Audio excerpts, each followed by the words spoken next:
Black magic এবং জাদুর ব্যবহার সারা পৃথিবীতে এত বেশি হয়, আমরা অনেকে এ সম্পর্কে ধারণাও রাখি না। আমি আমার ব্যক্তিগত অভিজ্ঞতার কথা বলতে পারি। আমাদের দেশে ঘরে ঘরে মানুষ ব্ল্যাক ম্যাজিকের শিকার, ঘরে ঘরে।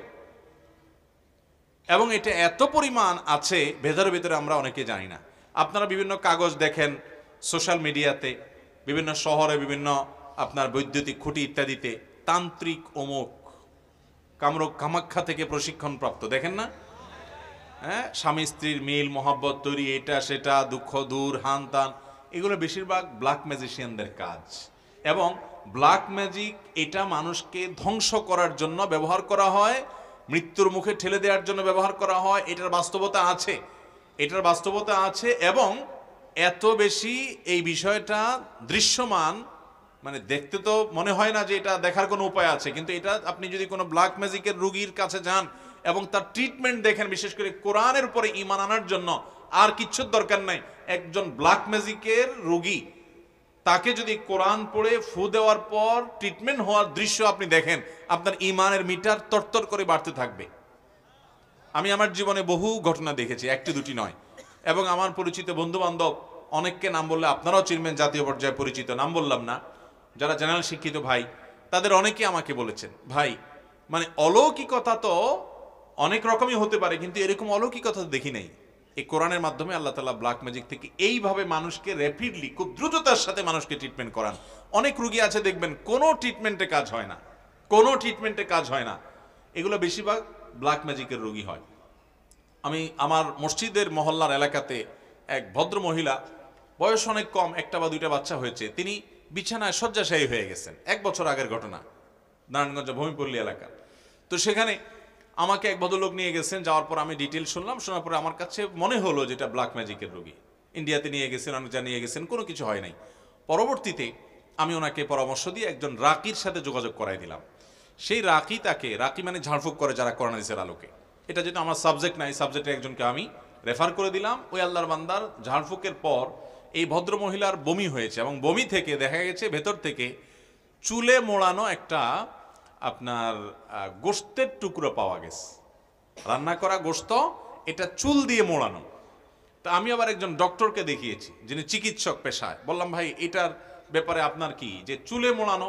তিনি বললেন যে চুলে মোড়ানো এই জন্য যে চুল ডাইজেস্ট হয় না, হজম হয় না, এটা হজম হওয়ার কোনো উপায় নাই। এটাকে চুল দিয়ে এমনভাবে মোড়ানো হয়েছে যে এটা কোনো দিনই হজম হবে না, ভেতরে থাকবে এবং তাকে শেষ করে দিবে।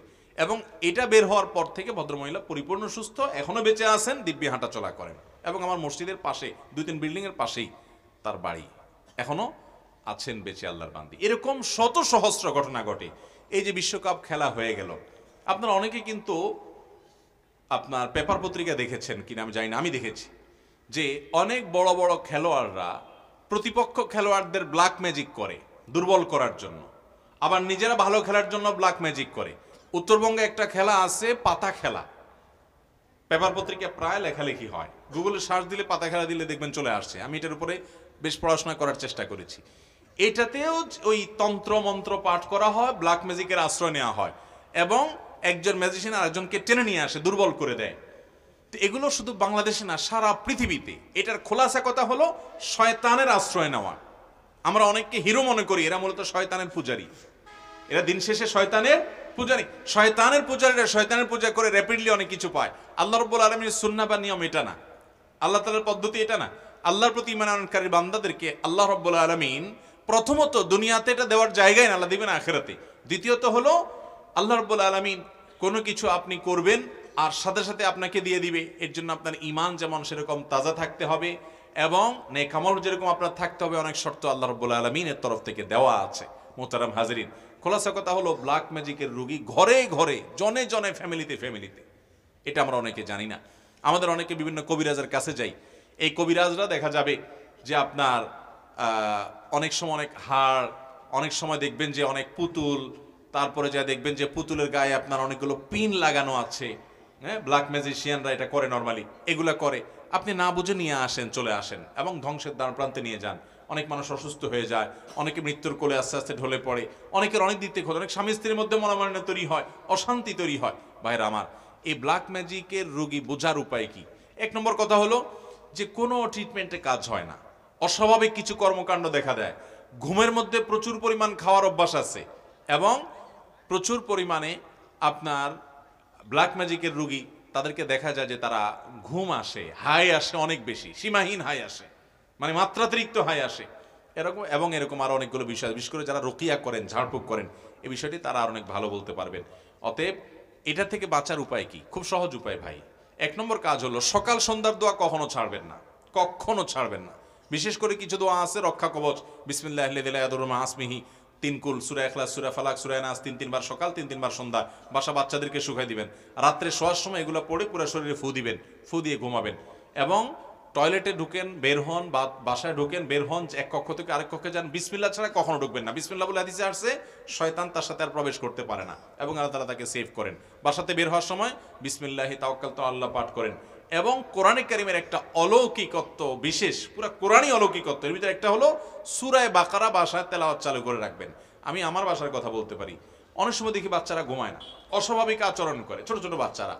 সূরা বাকারার তেলাওয়াত কিংবা কোনো রুকিয়া যখন চালায় করে রাখা হয় অডিও, দেখা যায় যে আস্তে আস্তে পরিবেশ শান্ত হয়ে যায়। আপনি নিজে আমল করে দেখতে পারেন।